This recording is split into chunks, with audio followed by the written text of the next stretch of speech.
حضرت تھانوی رحمۃ اللہ علیہ ارشاد فرماتے ہیں کہ ایک مرتبہ مجھے زندگی میں انتہائی ناگوار واقعہ پیش آیا، تو اللہ پاک کے فضل سے میں نے مراقبہ کیا، اپنے دل میں سوچا، تو اللہ پاک کی یہ صفات دو میرے دل میں آئی اور اللہ پاک نے میرے دل میں یہ ڈالی۔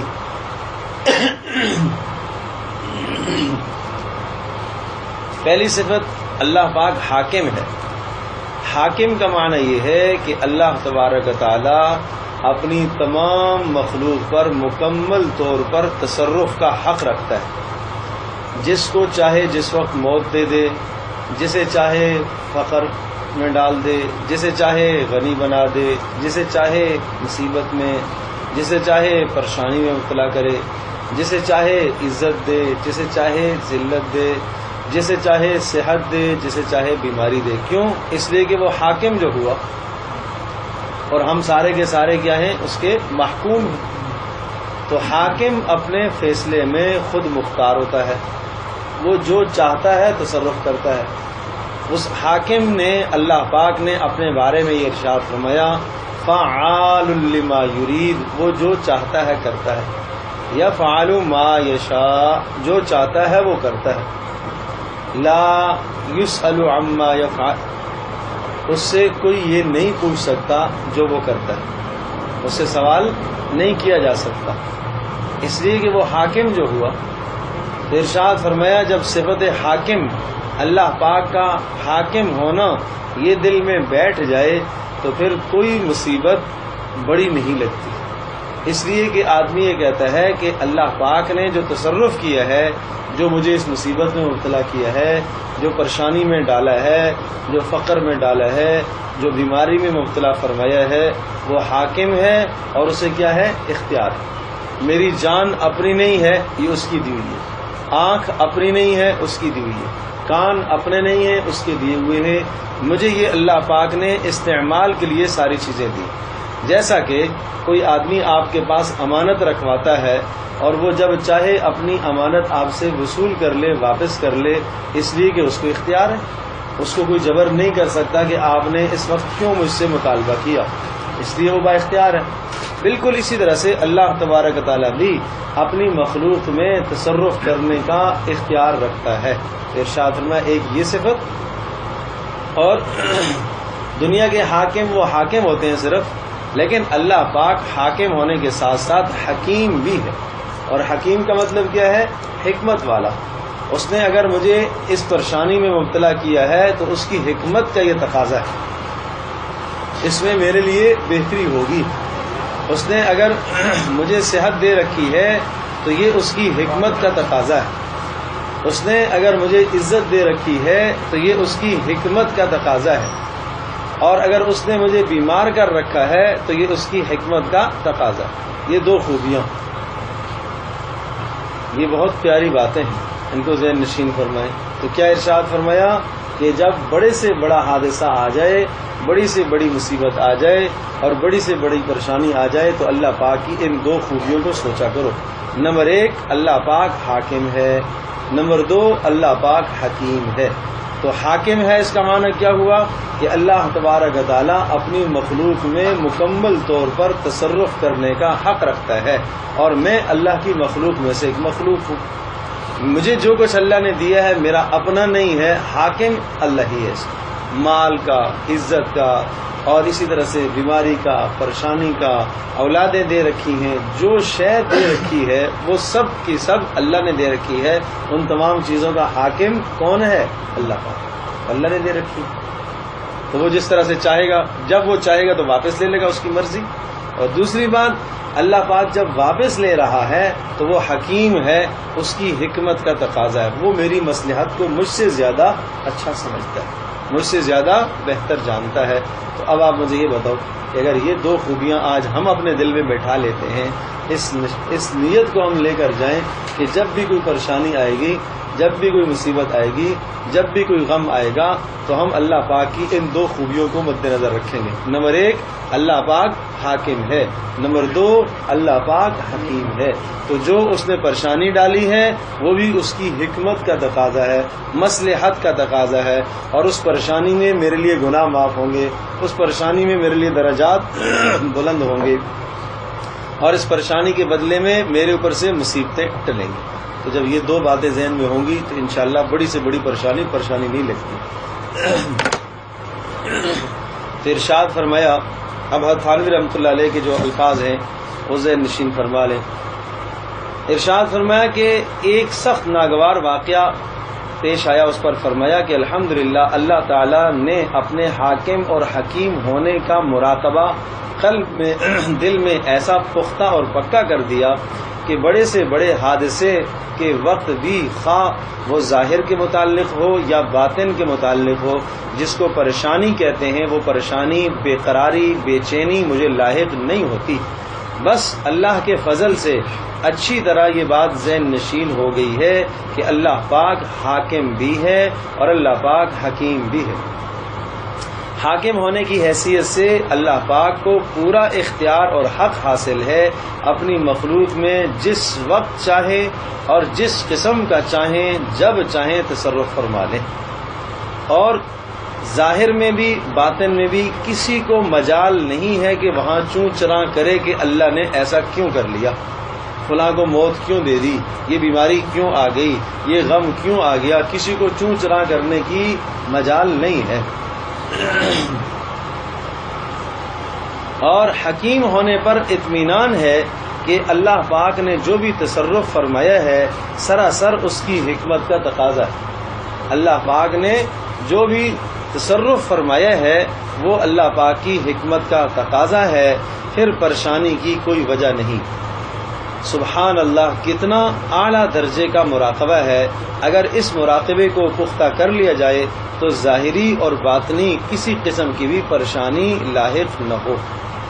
اللہ پاک یہ مراقبہ ہمارے دل میں بھی پیدا فرمائے کہ اللہ تبارک و تعالیٰ کیا ہے، حکیم بھی ہے اور اللہ پاک حاکم بھی۔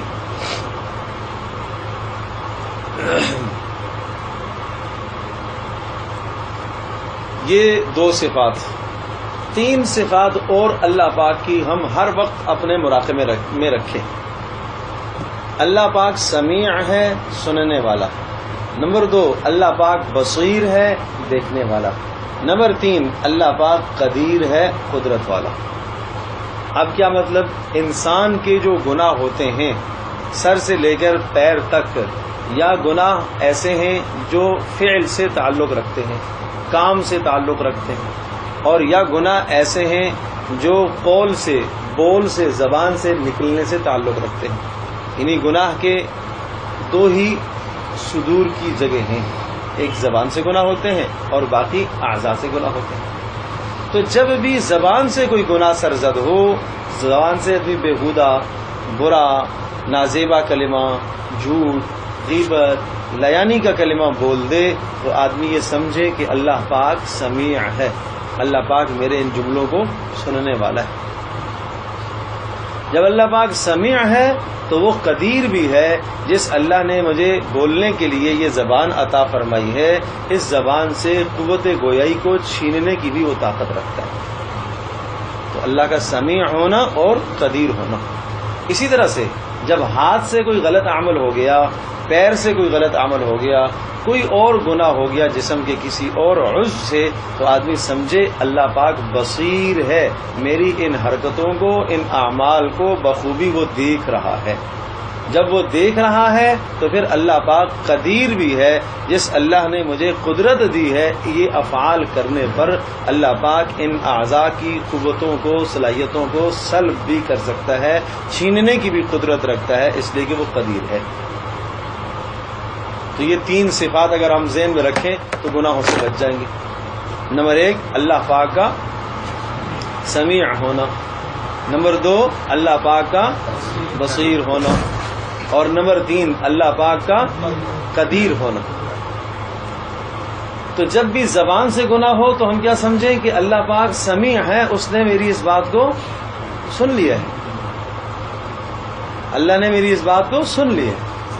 اور پھر فوری استحضار کریں اور ذہن میں لہیں کہ اللہ پاک نے جب سن لیا تو اللہ پاک قدیر بھی ہے، قدرت والا بھی ہے، میرے سے اس عضو کو یا زبان کو چھیننے کی بھی صلاحیت رکھتا ہے۔ اور اسی طرح سے جب کوئی اور گناہ ہو جائے تو فوری سوچیں کہ اللہ پاک بصیر بھی ہے، وہ دیکھنے والا بھی ہے۔ اللہ اکبر۔ یہ قرآن مجید میں اللہ پاک نے سمیع بصیر کتنا ذکر فرمایا۔ اللہ سننے والا ہے، اللہ دیکھنے والا ہے، اللہ سننے والا ہے، اللہ دیکھنے والا ہے۔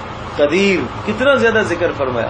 اللہ پاک ہر چیز پر قدرت رکھتا ہے، تو گناہ کرتے وقت آدمی یہ سمجھے کہ اللہ تبارک و تعالیٰ قدرت رکھتا ہے کہ مجھ سے یہ اعضاء کی قوتوں کو، صلاحیتوں کو اللہ پاک چھین سکتا ہے، سلب کر سکتا ہے، اس کی قدرت رکھتا ہے۔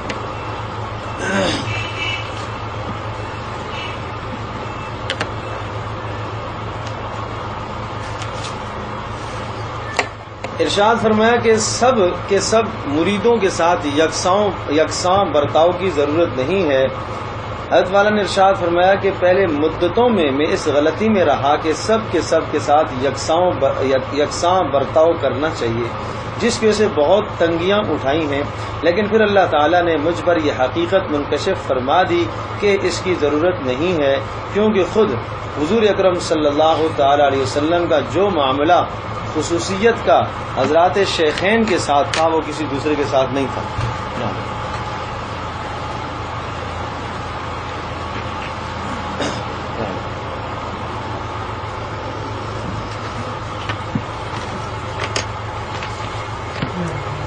کہ رسول اکرم صلی اللہ تعالی وسلم کا جو معاملہ حضرات شیخین کے ساتھ تھا وہ کسی اور کے ساتھ نہیں تھا۔ اور وہ کیا معاملہ تھا؟ چنانچہ رسول اکرم صلی اللہ علیہ وسلم حضرات شیخین سے مراد ابوبکر صدیق رضی اللہ تعالی عنہ اور عمر فاروق رضی اللہ تعالی عنہ، ان دونوں بزرگوں کو کیا کہتے ہیں؟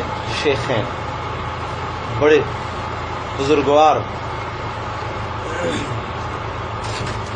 تو ان دونوں کو دیکھ کر آپ علیہ السلام خوش ہوتے تھے اور تبسم فرمایا کرتے تھے، مسکرایا کرتے تھے۔ اسی طرح سے یہ دونوں حضرات بھی حضور اکرم صلی اللہ علیہ وسلم کو دیکھ کر خوش ہوتے تھے اور تبسم فرمایا کرتے تھے۔ فرمایا اس سے یہ بات ثابت ہو گئی ہے کہ واجبات میں یکساں برتاؤ ضروری ہے، مستحبات میں نہیں ہے۔ واجبات میں، عطا میں، جب کسی کو کوئی چیز دینی ہو نا پھر تو سب کو برابر رکھنا ہے۔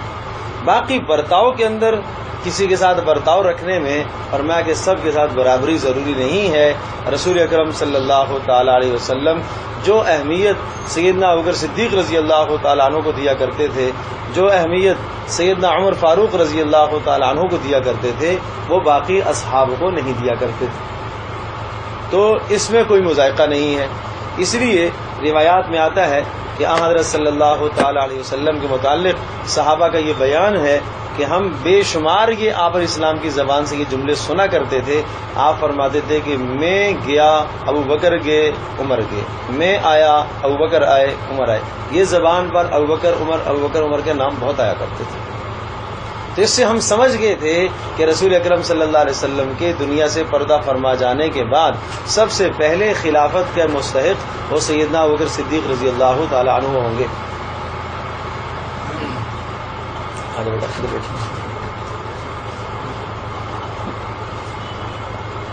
اور پھر ان کے بعد سیدنا عمر رضی اللہ تعالی عنہ خلافت کے مستحق ہوں گے۔ اس لیے کہ آپ علیہ الصلوۃ والسلام کے جملوں سے یہی بات ہمیں سمجھ میں آتی تھی۔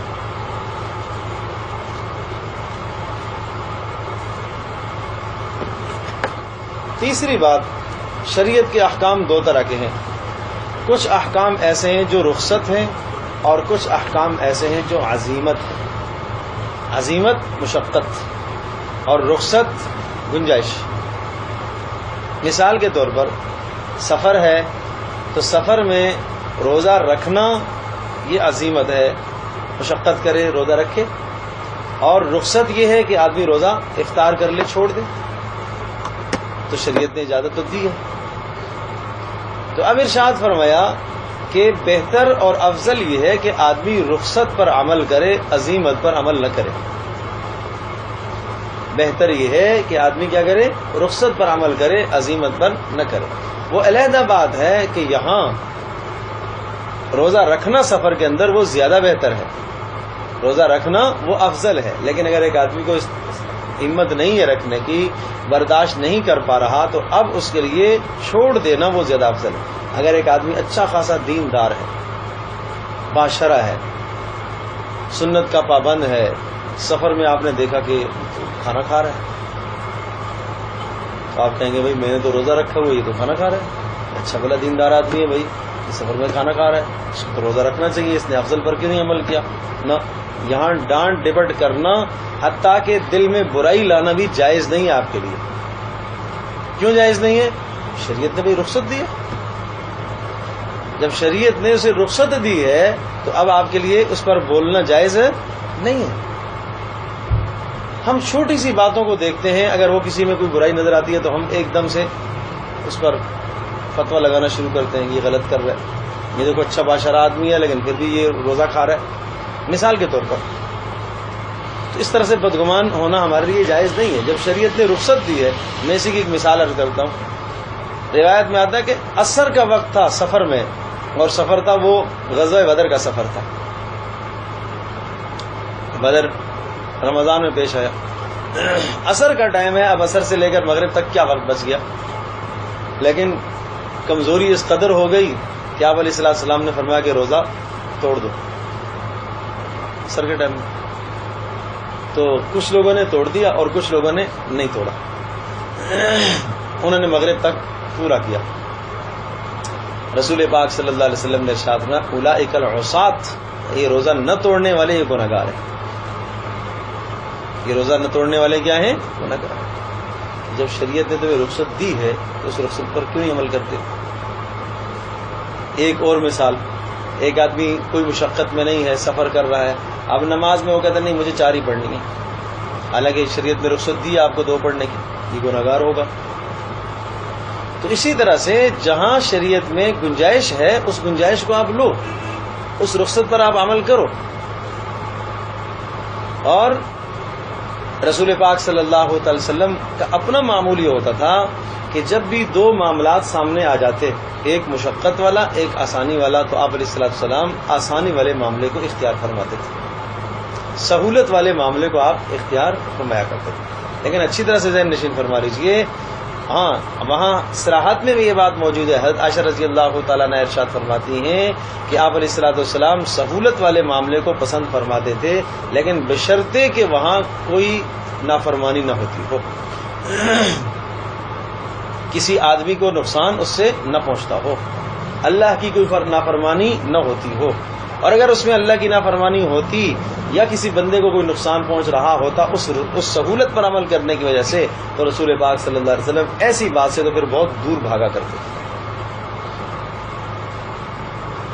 تو ارشاد فرمایا کہ بعض احوال میں رخصت پر عمل کرنے کو بنسبت عزیمت پر مشقت پر عمل کرنے سے زیادہ بہتر سمجھتا ہوں، اس لیے کہ جو شخص مشکل پر عمل کرتا ہے اس کو ہمیشہ اپنے عمل پر نظر ہوتی ہے کہ میں نے اتنی نمازیں پڑھی، میں نے اتنی مشقت برداشت کی، میں نے اتنی تکلیف برداشت کی،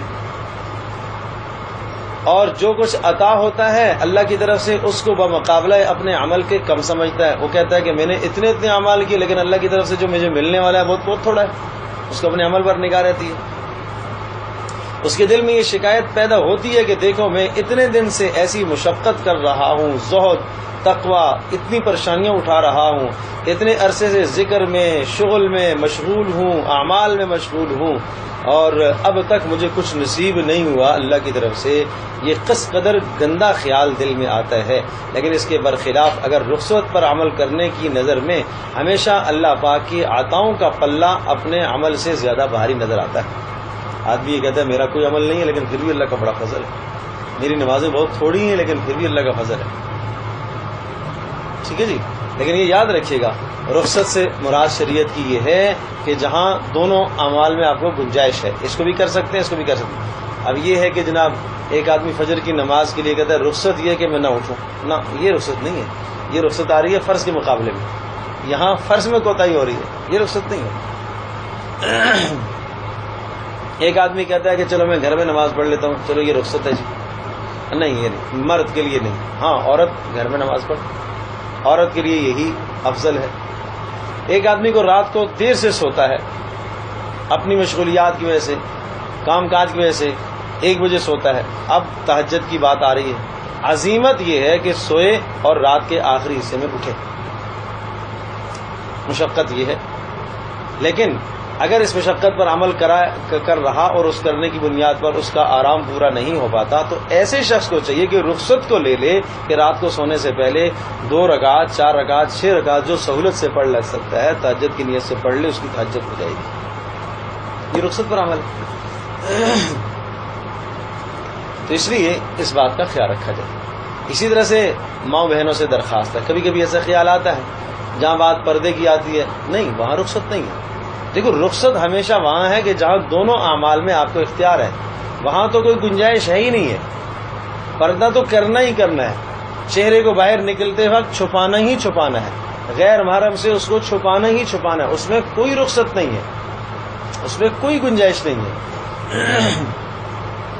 ہاں یہ آپ کو رخصت ہے، یہ آپ کو گنجائش ہے کہ جہاں آپ ایک گھر کے اندر 2 فیملیاں رہتی ہیں، وہاں آپ کے غیر محرم بھی ہیں، محرم بھی ہیں، غیر محرم بھی ہیں، تو ٹھیک ہے آپ ہر وقت نقاب چہرے پر نہ لگائیں، آپ برقع ہر وقت نہیں اوڑھ سکتی ہیں، یہ مشقت ہے. تو آپ اس وقت جو ہے اپنا چہرہ تھوڑا سا دیوار کی طرف کر لیں.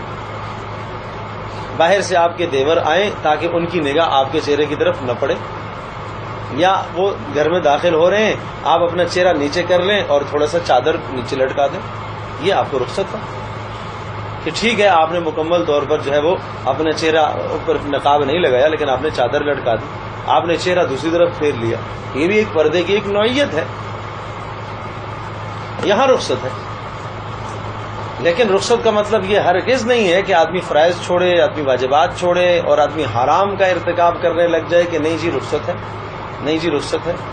رسول پاک صلی اللہ تعالی علیہ وسلم کے پاس ایک خاتون آئیں اور انہوں نے پوچھا اللہ کے رسول کیا اپنے دیور سے بھی مجھے پردہ کرنا ہے؟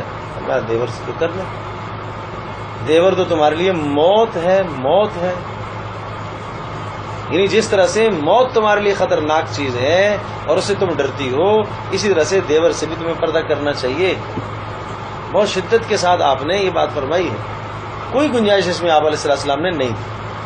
حضرت عائشہ رضی اللہ تعالیٰ عنہ ارشاد فرماتی ہیں کہ جب ہم حج میں ہوتی تھیں، حج اور عمرے کے موقع پر، اب عورت کے لیے کیا حکم ہے کہ جناب وہ چہرے کے ساتھ کپڑا نہ لگے، تو فرماتی ہیں ہم اپنے چہرے کو کھول کے چلتی تھیں اور جیسے ہی کوئی سامنے آتا تو ہم نے سامنے چادر لٹکا لیتی تھی.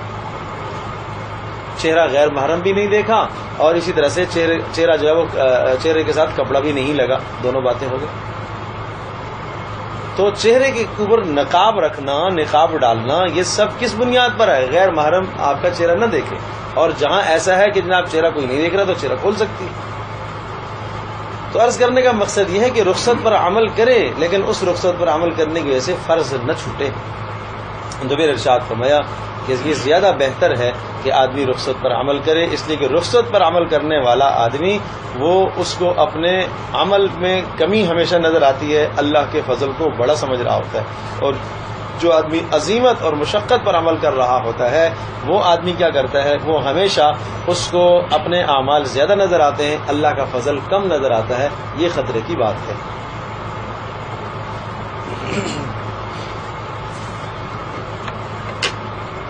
زہد کی حقیقت، زہد کہتے ہیں ترک دنیا کو، دنیا کو چھوڑنا، یہ زہد کہلاتا ہے. ارشاد فرمایا زہد ترک لذات کا نام نہیں ہے، لذت کو چھوڑنے کا نام یہ زہد نہیں ہے. اچھا کھانا، اچھا پینا، اچھا پہننا، اچھی سواری، اچھی رہائش ترک کر دے اور یہ کہے کہ یہ زہد ہے، فرمایا ایسا نہیں ہے، بلکہ محض تقلیل لذات زہد کے لیے کافی ہے. یعنی جو لذتیں ہیں نا ان کو تھوڑا سا کم کر دو، بس ختم مت کرو. ایک آدمی لذت پہننے کی چھوڑے اور موٹے موٹے کھردرے کپڑے پہنے، اور جناب کیا کرے کہ رہائش کی لذت چھوڑے اور جناب خیمے میں آگے بیٹھ جائے، اور جناب کھانے کی لذت چھوڑے اور موٹی موٹی روٹی کھائے اور سالن کے بغیر کھاتا رہے اور چنے پھانکتا رہے کہ لذت نہیں کرنی ہے. نہ، ایسا نہیں. تھانی رحمۃ اللہ علیہ بہت اہتمام سے یہ فرمایا کرتے تھے کہ اس وقت تو قوا آپ کے کمزور ہے، آپ صحابہ کی زندگیوں کو نہ دیکھو کہ ایک کھجور پر 3 دن گزارا کر لیتے تھے اور زبان پر گلا اور شکوہ نہیں آتا تھا. آج تمہارا یہ حال ہے کہ ایک دن کھانا نہیں کھاؤ گے تو اگلے دن ناشکری کرو گے, اللہ کی گلے آ جائیں گے زبان پر. تم کھانا کھاؤ, اچھا پیو, اچھا پہنو, حرام سے بچو. نمبر 2, اور لذات کی کثرت سے بچو, کم کر لو. اچھے کھانے کی لذت ہے, آج گھر میں اچھا بننا چاہیے, ٹھیک ہے بھائی بنا لیا. اچھا کل بھی ہے کہ آج بھی اچھی سے اچھی ڈش بننی چاہیے, اچھا جی بنا لیا. بھائی یہ روزانے کی لذت نہ ہو, یہ ہفتے میں 1-2 دن ہو جائے, کوئی حرج نہیں ہے. کچھ اس قسم کی لذات ہیں, اچھا مہینے میں 1 مرتبہ ہو جائیں تو کوئی حرج نہیں ہے. تو تقلیل لذات ارشاد فرمایا کہ لذتوں کو کم کر دینا کافی ہے, یعنی لذات میں انہماک نہ ہو کہ رات دن اسی کی فکر میں لگا رہے. اس لذت کو پورا کرنے کے لیے بھئی یہ چیز ہونی چاہیے, یہ پکنا چاہیے, یہ پکانا چاہیے, یہ پہننا چاہیے, ایسا پہننا چاہیے, جو عام طور پر خواتین کو اس قسم کی لذات رہتی ہے. ایسا لباس پہننا چاہیے. فلاں مجلس میں گئی تھی, وہاں یہ کپڑے پہن کے گئی تھی, اب دوسری مجلس میں جانا ہے, وہاں یہ ہونا چاہیے. ہر مجلس میں نیا سوٹ, نیا جوڑا, نیا کپڑا پہن کر اور اس کو ضروری سمجھنا, یہ ہے لذات. ان کو چھوڑ دے آدمی, ان کو کم کر دے. ارشاد فرمایا بس ان لذات کو آدمی کم کر دے تو یہی انسان کے لیے کافی ہے. لذتوں کو تھوڑا کر دو. حدیث پاک میں آتا ہے نبی صلی اللہ علیہ وسلم نے ان لذتوں کو کم کرنے کا ایک نسخہ بتایا. کھانے کی اشتہا بڑھ رہی ہے, پینے کی, پہننے کی, سواری کی, مکان کی, گھر کی, ہر چیز کی, کہ میں ہر اعتبار یہ چیز اتنی اندر سوار ہو گئی ہے کہ اس کے لیے آدمی حلال حرام جائز ناجائز کی تمیز ہی نہیں کر رہا. ہر وقت اس کی یہی مگن ہے, یہی بات سوار ہے کہ میں خاندان میں سب سے نرالا لگوں, میں دوستوں میں سب سے اچھا لگوں, میں محلے والوں میں سب سے اونچا رہوں. ہر وقت اس کو یہ دھن سوار ہو, تو یہ بیماری ہے. اور عجیب بات یہ کہ اس بیماری, یہ جس کو ہمارے بہت سارے صوفیاء کرام لکھتے ہیں, یہ جو البقر ہے. یہ وہ بیماری ہے کہ سمندر کا پانی بھی پی لے گا نا, یہ نہیں بجھتی ہے. یہ ہر دن بڑھتی رہی. یہ اتنا گندا جراثیم ہے کہ ہر زیادتی کی جو طلب ہے یہ بڑھتی رہے, اس کو روکنا چاہیے. میں ایک چھوٹی سی مثال عرض کرتا ہوں. ایک آدمی موبائل لیتا ہے, آج کل کی زیادہ چیز ہے, اچھا جی 15,000 کا لے لیا جی, ضرورت پوری ہو رہی ہے. اگلے مہینے میں دیکھا ایک نیا ماڈل آیا ہے, 20,000 کا ملتا ہے, اچھا جی وہ لے لیا. کچھ دنوں کے بعد دیکھا ایک اس سے اچھا آیا ہے دوست کے پاس, وہ 25 کا ملتا ہے, اس کو لے لیا. یہ کرتے پھر 50,000, پھر 60,000, پھر 1,00,000, پھر وہاں تک بات پہنچ جاتی ہے. یہ کیا ہے؟ اس کی کوئی انتہا نہیں. آپ کی ضرورت جس سے پوری ہو رہی ہے آپ وہ کام کریں. گاڑی اچھی ہو ٹھیک ہے, لیکن آپ کی ایک ضرورت پوری ہو رہی ہے, یہ اچھی گاڑی آپ کے پاس ہے, اس سے آپ کی ضرورت پوری ہو رہی ہے. لیکن خواہش اندر سے روز بروز اٹھ رہی ہے کہ نہیں اس سے اعلیٰ ہو, پھر وہ لی, پھر اس سے اعلیٰ ہو, پھر وہ لی, پھر اس سے اعلیٰ کی طلب. یہ بیماری ہے, اس کی کوئی انتہا نہیں. یہ ایسا ہی ہے جیسا کہ آپ نے کھجلا, اور کھجلنے سے تو پھر مزہ آتا ہے. کھجلی ہوئی کہیں جسم پر, آپ جسم کو لطف آتا ہے کھجلا, اور وہ چرتے کرتے پھر وہ زخم بن جاتا ہے. تو اسی طرح سے یہ چیزیں انسان کے دل میں, یہ بیماریاں ایسی بیٹھ جاتی ہیں کہ اب یہی لذت کی طمع اور حرص میں آگے بڑھتا ہے. دل اللہ کی محبت سے خالی ہو جاتا ہے, دل آخرت کی یاد سے خالی ہو جاتا ہے, خوف خدا سے دل خالی ہو جاتا ہے. تو رسول پاک صلی اللہ علیہ وسلم نے ان لذتوں کو توڑنے کا ایک حل بتایا. آپ نے فرمایا اکثروا حازم اللذات الموت. موت کو یاد کیا کرو, اس لیے کہ یہ موت تمہاری لذتوں کو توڑ دے گی. ٹھیک ہے جی, آپ یہ یاد کرو کہ مجھے مرنا ہے, مجھے اللہ کے پاس جانا ہے, یہ تو میں زندگی گزار رہا ہوں, بس یہ یہاں سے گزر رہا ہوں. ہم گزرگاہ سے گزر رہے ہیں, ہمیں یہاں سے تھوڑا سا اپنے لیے اعمال جمع کرنے اور آخرت میں پہنچنا ہے جہاں ہمیں ہمیشہ رہنا. ایک چلنے والا آدمی, اس لیے آپ علیہ السلام نے ارشاد فرمایا کن فی الدنیا کأنک غریب او عابر السبیل. دنیا میں اس طرح سے وقت گزارنے کی کوشش کرو جس طرح سے ایک راہ چلتا مسافر ہوتا ہے, ایک اجنبی ہوتا ہے کہ کسی درخت کے سائے کے نیچے بیٹھا, وہ وہاں لذتیں نہیں پوری کرے گا, وہاں کیا کرے گا؟ ضرورت کو پورا کرے گا. اب وہاں اسے آدھا گھنٹہ رکنا ہے، اب آدھا گھنٹہ رکا ہے، اس کو آرام کرنا ہے، وضو کرنا ہے، نماز پڑھنی ہے، وہاں قریب سے کھانا ملتا ہے گزارے لائق، وہ تھوڑا سا دور جائے گا، 15 منٹ کا سفر کر کے جائے گا تو ذرا اچھا ملے گا، اب وہ ادھر نکل گیا، ادھر سے سفر کا مقصد فوت ہو گیا۔ بالکل اسی طرح سے ہم سارے کے سارے اس دنیا میں مسافر چلتے ہیں، ہم سب کے سب اللہ کے پاس پہنچنے والے ہیں، اس لیے سفر آخرت کا سفر ہے۔ آپ علیہ السلام نے حضرت ابو ذر رضی اللہ تعالیٰ کے ارشاد فرمایا تھا، یا ابا ذر جدد السفینۃ، ایک مثال دے کے ذکر فرمایا کہ کشتی کو مضبوط رکھنا، فإن البحر عمیق، کہ سمندر بڑا گہرا ہے، آخرت کی طرف جو سفر کر رہے ہو، اور سفر طویل، اور سفر بڑا تمہارا لمبا ہے، والزاد قلیل، اور تمہارے پاس توشہ بہت کم ہے، والناقد بصیر، اور جانچ پڑتال کرنے والا اللہ پاک خود ہے، بصیر ہے، بصیر ہے، بصیر، تمہارے اعمال کی جانچ پڑتال وہ خود کرے۔ تو خلاصہ کلام یہ ہوا، جو باتیں اس وقت کی مجلس میں ہوئی ہیں ان باتوں کو میں پھر سے دہراتا ہوں۔ پہلی بات تو یہ ہے کہ اللہ تبارک و تعالیٰ کی صفات میں 2 صفات ہم ہر وقت یاد رکھیں تو بڑی سے بڑی پریشانی بھی ہلکی ہو جائے گی۔ کیا؟ نمبر 1 اللہ حاکم ہے، نمبر 2 اللہ حکیم ہے۔ اللہ حاکم ہے تو اس کا مطلب یہ ہوا کہ ہم اللہ کی مخلوق ہیں، اور حاکم کو اپنی مخلوق پر ہر قسم کا تصرف کرنے کا حق حاصل ہے، ہمیں اس میں بول چال کی گنجائش نہیں ہے، چاہے وہ ہمیں بیمار کر دے، ہمیں صحت دے دے، ہمیں غنا میں مبتلا کرے، فقر میں مبتلا کرے، مصیبت میں ہمارے کسی بچے کو وہ لے لے، موت دے دے، ہمیں موت دے دے، ہمیں کوئی مجال بولنے کی نہیں ہے۔ کیوں؟ اس لیے کہ اللہ پاک کیا ہے؟ حاکم ہے۔ نمبر 2 اللہ حکیم ہے، جب حکیم ہے تو اس نے میرے بارے میں جو فیصلہ کیا ہے وہ میرے حق میں بہتر ہے، اس کی حکمت ہے، میں اس حکمت کو نہیں جانتا۔ تو مجھے یہ بتاؤ، جب ان 2 صفات کو ہر وقت ہم سوچیں گے تو اللہ پاک کی طرف سے آنے والی بڑی سے بڑی پریشانیاں بھی ہمارے لیے ہلکی ہو جائیں گی۔ اور دوسری بات یہ عرض کی تھی کہ اللہ پاک کی 3 صفات، نمبر 1 اللہ کا سمیع ہونا، سننے والا، نمبر 2 اللہ کا بصیر ہونا، اور نمبر 3 اللہ کا قدیر ہونا۔ تو سمیع ہونے کا مطلب یہ عرض کیا تھا کہ جب زبان سے کوئی بات نکلے تو ہم یہ سمجھا کریں کہ اللہ تبارک و تعالیٰ سمیع ہے، اس نے میری یہ بات سن لی۔ فوری یہ سوچیں کہ سمیع ہونے کے ساتھ ساتھ اللہ قدیر بھی ہے، اللہ چاہے تو میری قوت گویائی کو وہ لے سکتا ہے، سلب کر سکتا ہے۔ اور جب کوئی اور عمل ہم سے ہو جائے، گناہ ہو جائے، تو ہم سمجھیں کہ اللہ بصیر ہے، اس نے میرے عمل کو دیکھا ہے، وہ دیکھنے والا ہے، اور ساتھ ساتھ وہ قدیر بھی ہے، چاہے تو میری اس قوت کو وہ اللہ پاک سلب کر سکتا ہے، چھین سکتا ہے۔ تیسری بات جو عرض کی ہے وہ یہ عرض کی ہے کہ ارشاد فرمایا کہ شیخ کے لیے ضروری نہیں ہے کہ اپنے تمام مریدوں کے ساتھ برابر کا برتاؤ رکھے، ہاں واجبات میں برابری ضروری ہے، البتہ مستحبات میں ارشاد فرمایا برابری ضروری نہیں ہے۔ چوتھی بات جو عرض کی ہے وہ یہ کہ رخصت پر عمل کر، رخصت اور عزیمت، ایک جگہ مشقت اور ایک جگہ رخصت، تو اس موقع پر آدمی رخصت پر عمل کرے، مشقت کو آدمی چھوڑ دے۔